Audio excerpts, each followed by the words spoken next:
never thought I'd be the one posting one of these stories, but after what happened with our Homeowners Association president last month, I feel like the world needs to hear this. My name is Michael, and I've lived in Willow Creek Estates for 8 years now. It's a nice neighborhood with about 70 homes, manicured lawns, and a small community pool. Nothing fancy, but it's been a good place to call home, at least until Diane Fleming took over the HOA board last year. Let me tell you about Diane. She's your stereotypical HOA tyrant. Mid-50s, blonde bob haircut with those chunky highlights that were popular 15 years ago, always wearing those bedazzled sunglasses perched on top of her head even when it's cloudy outside. She drives a white Lexus SUV with a personalized license plate that reads Queen Bee. I'm not even joking. The woman actually paid extra money to announce to the world that she considers herself royalty. From the moment Diane became president, she started enforcing every obscure rule in our community bylaws. People were getting violation notices for having their trash cans visible from the street for more than 4 hours after garbage collection, or because their grass was a 1/4 inch too tall. She even fined the Johnsons for painting their front door a shade of blue that she claimed wasn't on the approved color palette, even though it absolutely was. I had managed to stay off her radar until 3 months ago, when I installed a security camera system. I travel a lot for work. I'm an IT consultant, and I wanted some peace of mind while I was away. I installed 4 cameras, one at the front door, one covering my driveway, one in the backyard, and one discreetly positioned under the eaves to monitor the side of my house where my home office is. All pretty standard stuff, right? Well, not according to Diane. 2 days after installation, I found a violation notice taped to my door. Unapproved exterior modifications, it read. I checked our bylaws and there was nothing prohibiting security cameras, so I did what any reasonable person would do. I emailed Diane politely explaining that the cameras were for security purposes and requesting the specific bylaw that prohibited them. Her response came within minutes. Section 8.3 requires approval for all external modifications. Your cameras are an eyesore and must be removed within 72 hours or you'll be fined $50 per day per violation. I read Section 8.3d. It referred to structural modifications like decks and pergolas, not security devices. I replied with a screenshot of the actual bylaw and reiterated that security cameras were not covered under this provision. I also attached links to 3 other homes in the neighborhood that had visible security cameras, asking why they hadn't received violations. Diane didn't like that.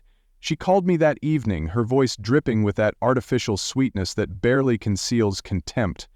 Michael, I understand you're new to how things work around here, but the board has broad discretion in interpreting the bylaws. Those other homes received proper approval before installation.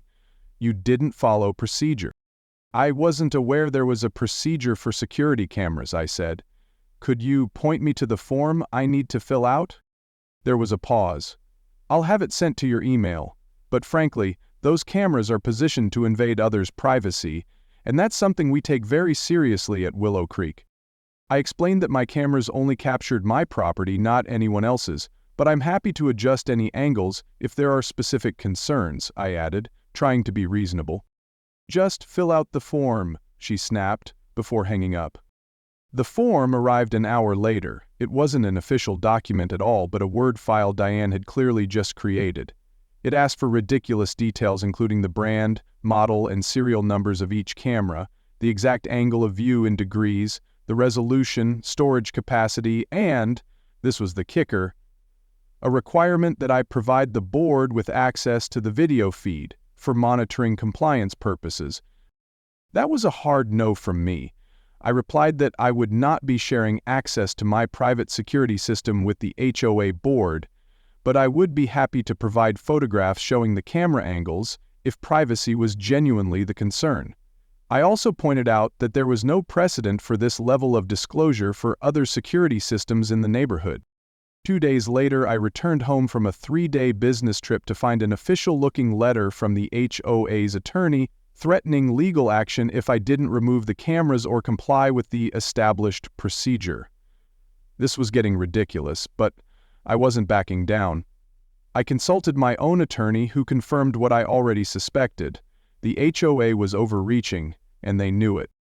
My lawyer sent a firmly worded response citing the relevant state laws protecting homeowners' rights to reasonable security measures. He also pointed out that selectively enforcing rules against some homeowners but not others could constitute discrimination. The letter ended with a friendly suggestion that the HOA board revisit their approach before this escalated further. I thought that would be the end of it. For about 2 weeks it was. Then something strange happened. I received an email from our HOA's property management company with the subject line, "Confirmation of Property Sale Approval." I opened it completely confused and read, "This email confirms that the Willow Creek Estates HOA board has approved the sale of your property at 1437 Oakwood Drive. Per the attached documentation, all requirements have been met. Congratulations on your sale." I nearly spat out my coffee. I wasn't selling my house. I immediately called the property management company. "Oh yes, Mr. Reynolds," said the cheerful receptionist. "We received the paperwork last week. Everything seems to be in order for closing at the end of the month." "I'm not selling my house," I said firmly. "There must be some mistake." There was a pause, followed by the sound of typing. "Well, we have the signed intent to sell form right here, submitted by Board President Diane Fleming on your behalf. She indicated you were relocating urgently for work and had authorized her to handle the paperwork." My blood ran cold. I never signed anything. I'm not relocating, and I certainly never authorized Diane to do anything on my behalf. The receptionist sounded uncomfortable now. "Sir, I have a form here with your signature dated last Tuesday. It's our standard procedure." "That's impossible. Can you email me a copy of this form immediately, please?" She agreed, and seconds later the email arrived. I opened the attachment with shaking hands. There it was.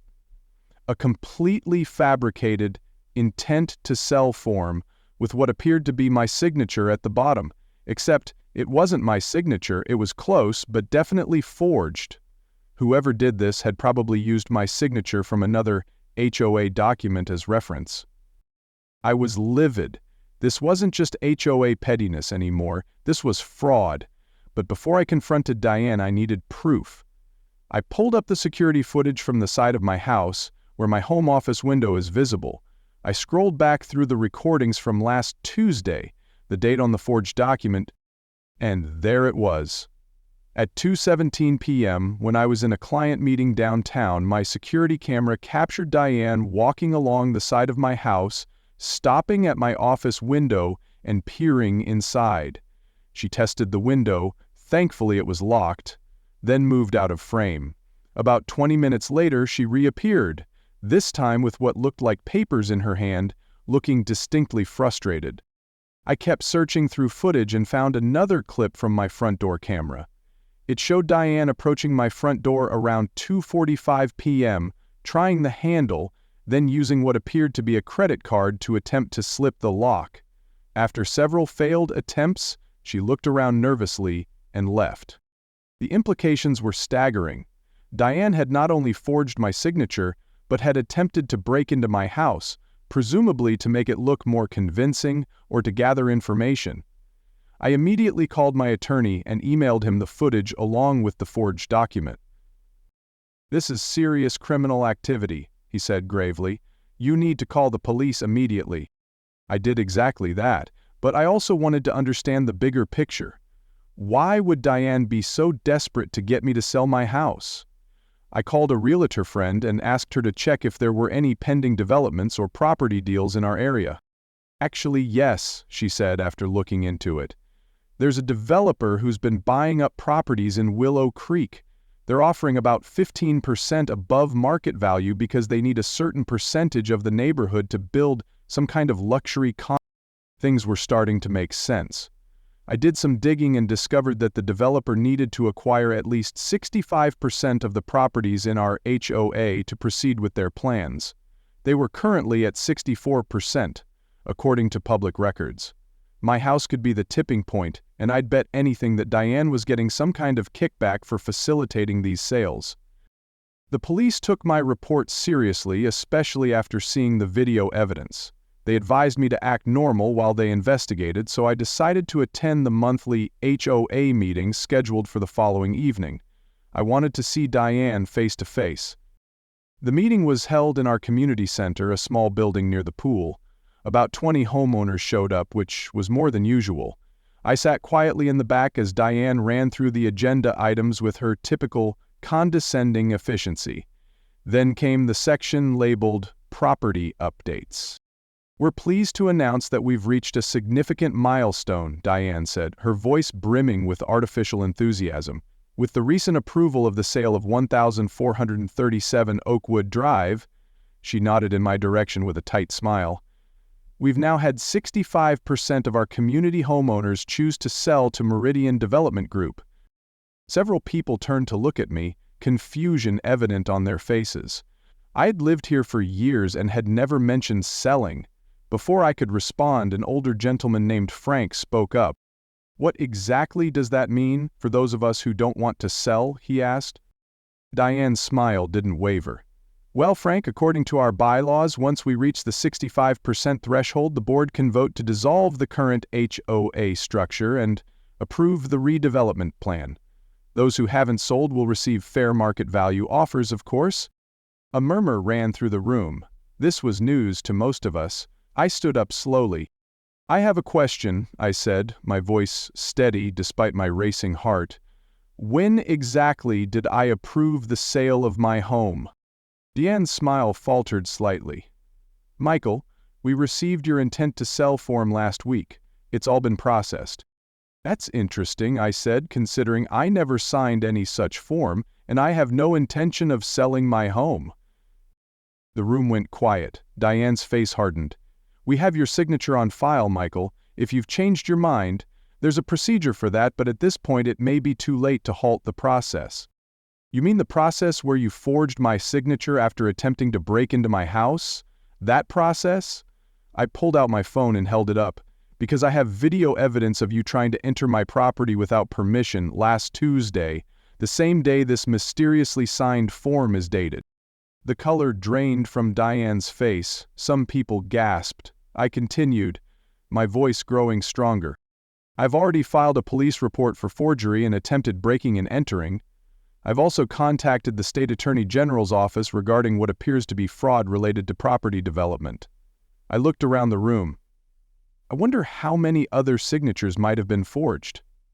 How many other intent to sell forms were submitted without the actual homeowner's knowledge? Chaos erupted. Several homeowners started shouting questions at Diane, who was frantically gathering her papers. "This meeting is adjourned," she announced, her voice shrill. "Actually," said Frank, rising to his feet, "I move that we continue this meeting without Board President Fleming, given the serious allegations that have been raised." There was a chorus of agreement. Diane stormed out, nearly colliding with two police officers entering the room. One of them approached me while the other followed Diane outside. "Mr. Reynolds, we'd like to take your statement again and review that footage if possible." What followed was a whirlwind of legal proceedings. The police investigation revealed that Diane had forged signatures on at least 7 intent-to-sell forms, all from homeowners who had previously clashed with her over HOA violations. The developer, Meridian Development Group, denied any knowledge of the forgeries, but emails retrieved from Diane's computer proved otherwise. She had been receiving a $5,000 consulting fee for each property she helped acquire. Diane was arrested and charged with multiple counts of forgery, fraud, and attempted breaking and entering. The scandal made local news, with reporters camping outside our community gates for days. Meridian Development's plans were halted pending investigation, and our HOA board was temporarily placed under third-party management. I received an unexpected call from a detective a week after Diane's arrest. "Mr. Reynolds, we found something interesting when executing our search warrant at Ms. Fleming's residence," he said. "There appears to be a detailed file on you, including copies of your work schedule, travel itinerary, and what looks like practice attempts at forging your signature." A chill ran down my spine. The level of calculation was disturbing. Why was she so focused on my property specifically, I asked. According to her emails, your house was particularly valuable to the developer because of its corner lot position. It would be the main entrance to their planned complex. They were willing to pay a premium, and she was set to receive double her usual fee. The court proceedings were swift and conclusive. Faced with overwhelming evidence, Diane accepted a plea deal, 18 months in prison, 5 years of probation, and restitution payments to the affected homeowners. She was also barred from serving on any HOA board or property management position in the future. As for our community, the silver lining was remarkable. The remaining homeowners united to reform our HOA completely. We elected a new board focused on transparency and reasonable enforcement. The attempted development deal exposed weaknesses in our bylaws, which we've since amended to require 90% approval for any major structural changes to the neighborhood. My security cameras, once the source of so much conflict, are now recommended by our new HOA board as a community safety measure. Several neighbors have installed their own systems, creating an informal neighborhood watch network.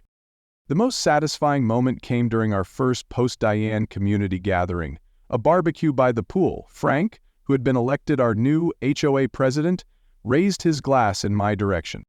"To Michael," he said with a grin, "whose cameras caught more than just package thieves." Everyone laughed and applauded. I smiled, feeling for the first time that Willow Creek Estates was truly home. Sometimes it takes a power-hungry queen bee to remind a community what really matters, not the height of your grass or the color of your door, but looking out for each other and standing up against those who abuse their power. Oh, and I upgraded my security system, some lessons you only need to learn once.